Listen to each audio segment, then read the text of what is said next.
Hi everyone, welcome back to this channel. In this video, I'm going to show you how to edit aesthetic monochrome filters in EPIK photo editor.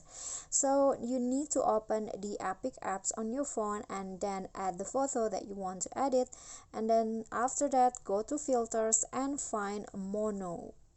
Okay, so just swipe until you find the mono here, and here you just need to click on mono, and I'm going to adjust it into, okay, I'm going to just use 100 like this.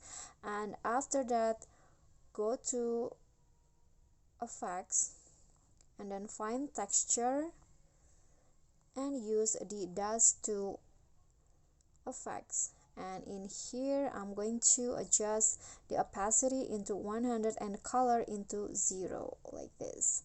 And after that, click on a photo and you see this is the before and this is the after. Okay guys, so that's all for me. This is how you can edit aesthetic monochrome filters in EPIK photo editor. I hope this video will be helpful to you. If you got any question, feel free to drop them in a comment. And if you feel the video is helpful, don't forget to click like and subscribe for more content. I'll catch you all in the next video. Thank you.